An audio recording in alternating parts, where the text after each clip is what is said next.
ইরানের শীর্ষ নেতার মৃত্যুতে মধ্যপ্রাচ্যের রাজনীতিতে চরম উত্তেজনা, নতুন নেতার খোঁজে তেহরান।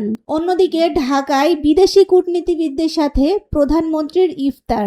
গত 28 ফেব্রুয়ারি যুক্তরাষ্ট্র ও ইসরায়েলের যৌথ হামলায় নিহত হন ইরানের সর্বোচ্চ নেতা আয়াতুল্লাহ আলী খামেনি। কৃত্রিম বুদ্ধিমত্তা ব্যবহার করে তার বাসভবনে 30টি বিস্ফোরক ফেলা হয়। এই ভয়াবহ হামলায় তার স্ত্রীসহ পরিবারের 5 সদস্য প্রাণ হারান। যুদ্ধের তীব্রতায় শীর্ষ এই নেতার শেষ বিদায় অনুষ্ঠানও স্থগিত করা হয়েছে।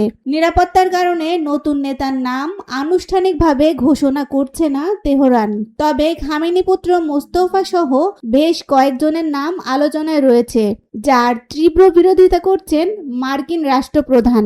অন্যদিকে দেশীয় অঙ্গনে শুক্রবার রাষ্ট্রীয় অতিথি ভবন যমুনায় বিভিন্ন দেশের কূটনীতিবিদদের সম্মানে বিশেষ ইফতারের আয়োজন করেন প্রধানমন্ত্রী তারেক রহমান। 1989 সাল থেকে ক্ষমতায় থাকা খামেনির মৃত্যুতে মধ্যপ্রাচ্যের ভূরাজনীতিতে বড় ধরনের শূন্যতা তৈরি হলো। পরবর্তীতে যিনি ইরানের হাল ধরবেন তাকে কঠিন নিরাপত্তা ও রাজনৈতিক চ্যালেঞ্জের মুখে পড়তে হবে। পরাশক্তিগুলোর এই সংঘাত গোটা মধ্যপ্রাচ্যকে এক অনিশ্চিত ভবিষ্যতের দিকে ঠেলে দিচ্ছে, যার প্রভাব পড়বে বিশ্বজুড়ে।